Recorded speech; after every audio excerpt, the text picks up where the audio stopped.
देश विदेश की सच्ची खबर सच के साथ। आप देख रहे हैं नेशनल इंडिया न्यूज। स्वागत है आपका नेशनल इंडिया न्यूज में। मैं हूं आपके साथ फरजाना। भारत की आजादी से लेकर आज तक के सफर में, राजनीति के सफर में नई नई ऊंचाइयों को छूने वाले प्रणब दा आज हमारे बीच नहीं रहे। इंदिरा गांधी की सबसे करीबी और राजनीति के सबसे शानदार पलों को जीने वाले प्रणब मुखर्जी सभी को अलविदा कर चल बसे।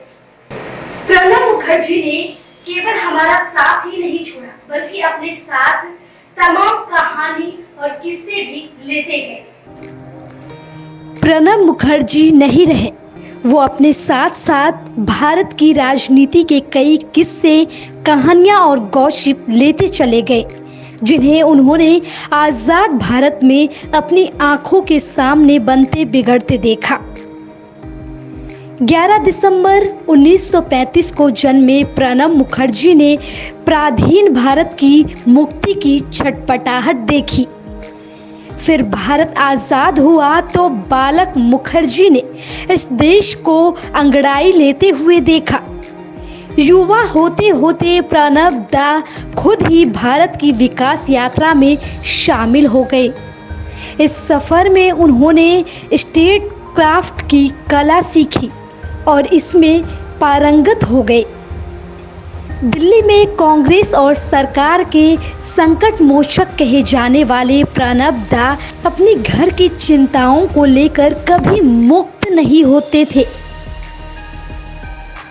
जनवरी की एक कड़कड़ाती सर्दी में एक रात पश्चिम बंगाल के बीरभूम जिले में 82 साल की अन्नपूर्णा बनर्जी के घर फोन की घंटी बजती है।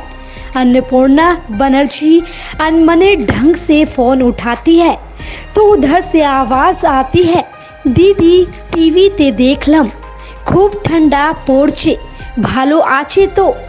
यानी कि मैंने टीवी पर देखा खूब ठंड पड़ रही है, तुम ठीक तो हो। इस बूढ़ी महिला की खोज खबर लेने वाले फोन पर प्रणब मुखर्जी थे, जो अपनी बड़ी बहन की सेहत की जानकारी ले रहे थे। साल 2012 में इंडिया टुडे के साथ बातचीत में अन्नपूर्णा मुखर्जी ने कहा, पोल्टू। बचपन में प्रणब मुखर्जी का नाम पोल्टू था, तो उन्होंने कहा, पोल्टू हमेशा से हमारी चिंता करने वाला रहा है।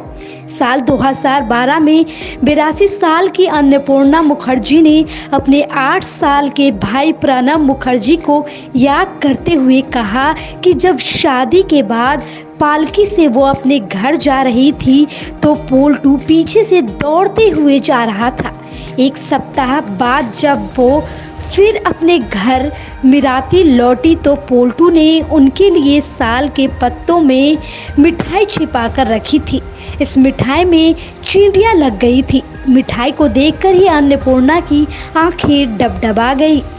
अन्नपूर्णा मुखर्जी का इसी साल जनवरी में निधन हो गया। प्रणब मुखर्जी को राजनीति की शिक्षा घर से ही मिल गई।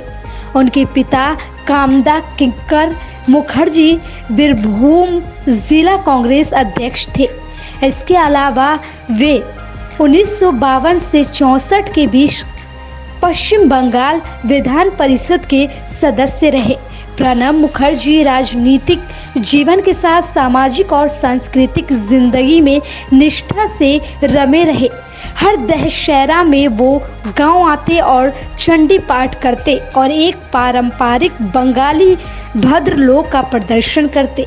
प्रणब मुखर्जी की बचपन, उनकी कहानियाँ, उनकी पॉलिटिकल इंजीनियरिंग बदलते भारत की तस्वीर है। आज उन्हें सच्चे दिल से नमन है।